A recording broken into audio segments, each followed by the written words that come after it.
Greetings, ladies and gentlemen. Welcome back to another episode here on True Confessions, Naija. The confession you're about to listen to comes from a message we received from one of our sisters, and the message reads like this. Hello, everyone. My name is Quincy W., not her real name, and today I want to tell you the truth about my life. A truth that I've carried for so long. Some of you may know me from TikTok, some from Instagram, and others from a site called Strip Chat. Maybe you've seen my videos, maybe you've even watched me dance, twerk, or do things I don't want to mention. But today, I want to open my heart and confess everything. Because many people look at me online and they think my life is perfect. They think I'm living the dream. Men send me money, thousands of followers, attention, fame.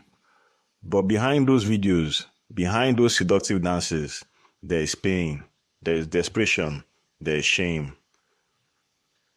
I believe my story will warn another girl before she makes the same mistakes I made. I'm a 32-year-old woman from South Africa. Once upon a time, I was just like every other young woman. I had dreams, I had ambitions. I worked as a receptionist, and even though the pay was small, I was proud to wake up every morning, put on my uniform, and go to work.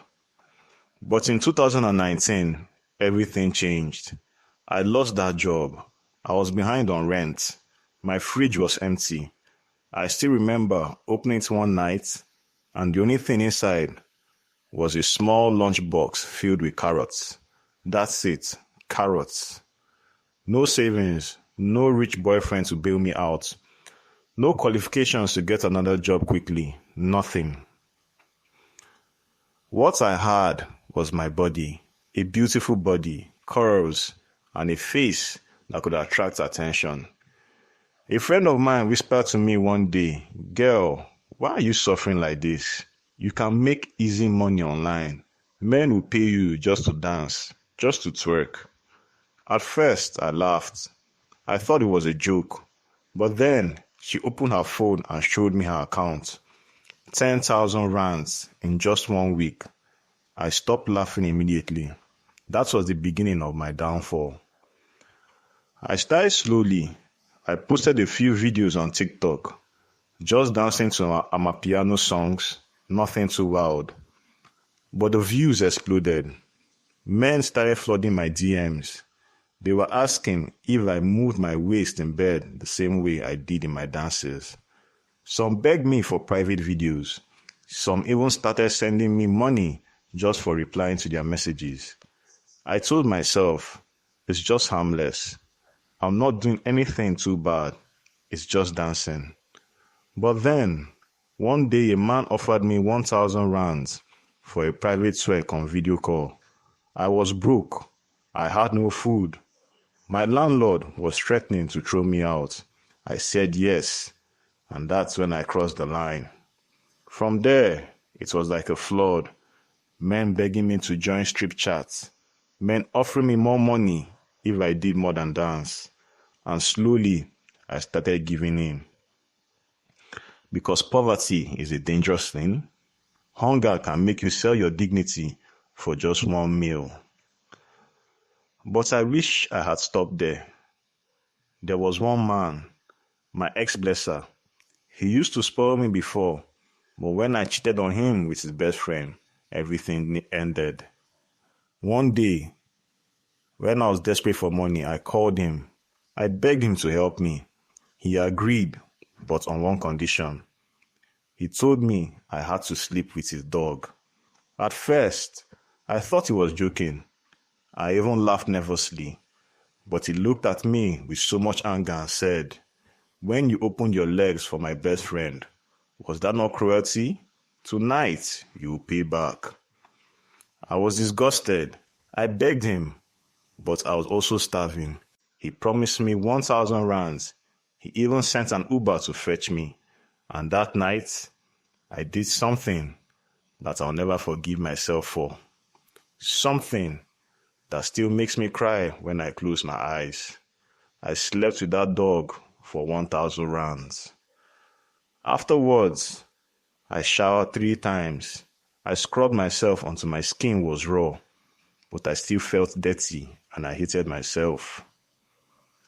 But poverty doesn't care about your shame. Long after, I haven't went lower.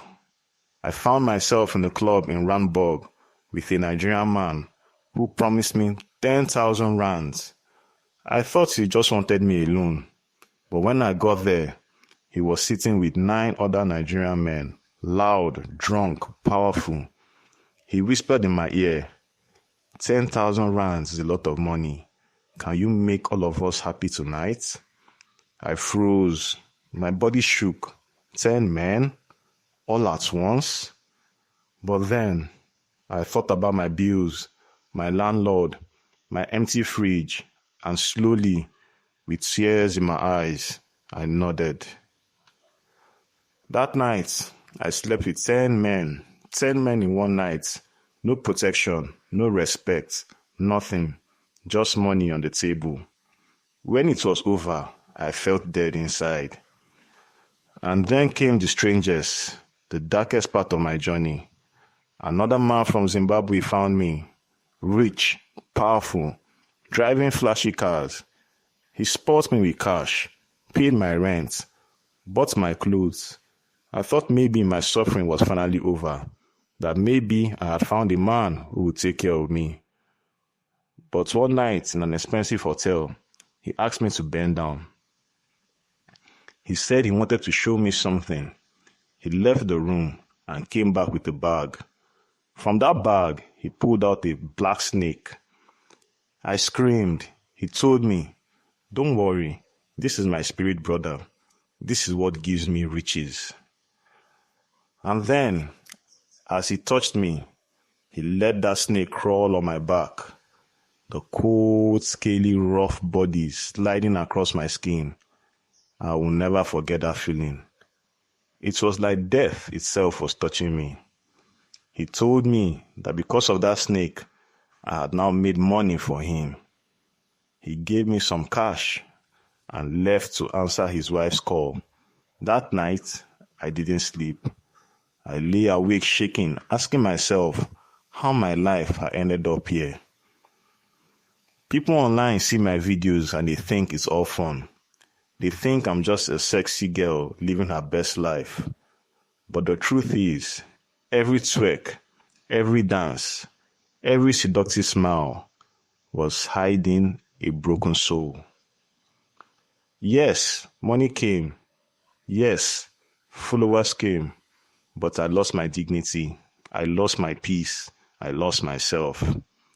And that is why I'm confessing today to one other girls to tell you that it's not worth it. You can have 1,000 men sending you money, worshipping your body, but at the end of the day, you are still alone. You are still empty and you're still ashamed. So if you see me online, remember this story. Remember that not everything that shines is gold. Some of us are dying inside while smiling for the camera.